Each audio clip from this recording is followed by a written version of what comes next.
अरे रोहित, तू हमारे बेड पर क्या कर रहा है? तेरी ड्यूटी तो गेट पर खड़े होने की है ना, तू यहाँ पर क्या कर रहा है? और तेरे साहब दिखाई नहीं दे रहे, वो कहाँ चले गए? अरे मैम साहब घर पे नहीं है, तभी तो मैं आपके बेड पर हूँ। क्या मतलब? मतलब ये कि अगर साहब घर पर होते तो मैं आपके बेड पर कैसे आ जाता।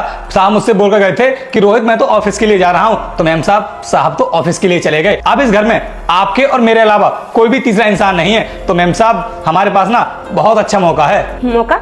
ये तू किस मौके की बात कर रहा है? अरे मैम साहब, आप इतनी भी भोली नहीं हो जो आप मेरी बात को समझ नहीं पाओगी। मैम साहब, आपको तो पता है कि आपकी शादी को कितने साल हो चुके हैं, लेकिन साहब ना अभी तक आपको बच्चे की खुशी नहीं दे पाए हैं। तो मुझे ना बड़ा दुख होता है ये देख करके कि अभी तक आपको बच्चे की खुशी नहीं मिल पाई है। तो मैं चाहता हूँ कि ये खुशी ना मैं दे दूं आपको, क्योंकि मैम साहब वैसे भी साहब आज घर पर नहीं है और मुझे लगता है कि वो ना 2-3 दिनों के लिए कंपनी के काम से कहीं बाहर गए हुए हैं। तो हमारे पास ना बहुत अच्छा मौका है और मैम साहब देख लेना, मैं ना आपको बच्चे की खुशी जरूर दे दूंगा। तेरा दिमाग तो ठीक है? ये तू कैसी बातें कर रहा है? और तुझे कैसे पता कि तेरे साथ मुझे बच्चे की खुशी नहीं दे पा रहे हैं? मैम साहब, मुझे कैसे नहीं पता होगा?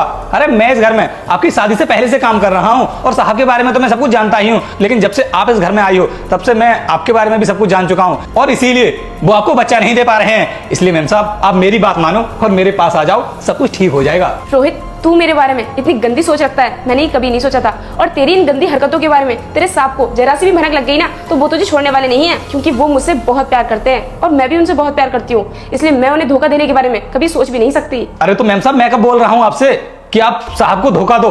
मैं तो बस आपसे ये बोल रहा हूँ कि आप कुछ टाइम के लिए मेरे पास आ जाओ और जब आपको बच्चे की खुशी मिल जाए उसके बाद मैं आपसे इस तरह मिलने के लिए कभी नहीं बोलूंगा। और मैम साहब को भी पता नहीं चलेगा, क्योंकि वो तो बाहर हैं और साहब को भी पता नहीं चलेगा कि वो बच्चा मेरा है या साहब का है। बस कर, बहुत हुआ। तू जानना ही चाहता है ना कि अभी तक मुझे माँ बनने की खुशी क्यों नहीं मिली है? तो सुन, अभी तक हमने खुद बच्चे करने की प्लानिंग नहीं की है। और तभी दोस्तों फिर से ये सिक्योरिटी गार्ड इस लड़की से बोलता है, अरे मैडम जी, मुझे पता है साहब नपुंसक, लेकिन मैं आपसे वादा करता मैं आपको जरूर बच्चा दे दूंगा और इसके बारे में कोई जानेगा भी नहीं। जिसके बाद ये लड़की गुस्से से इस 2 कौड़ी के सिक्योरिटी गार्ड को अपने रूम से बाहर निकालने लगती है। और तभी यहाँ इस लड़की का पति आकर अपने वाइफ से ऐसी बात का खुलासा करने वाला है जिसे देख आप भी चौंक जाओ। लेकिन उसे देखने से पहले बेटा मुझे इग्नोर मत करना। आज जो भी इस वीडियो को एक लाइक करके सब्सक्राइब करेगा उसको 2 घंटे में खुशखबरी मिलेगी। यकीन ना हो तो करके देख लो और जाते जाते कमेंट में हर हर महादेव जरूर लिख। और लास्ट में दोस्तों ये लड़का अपनी वाइफ से माफी मांगता है और अपनी वाइफ से बोलता है, अरे सोनम, मुझे माफ कर देना, मैंने ही रामू से ऐसा करने के लिए बोला, क्योंकि मैं तुम्हारी लॉयल्टी को चेक कर रहा था।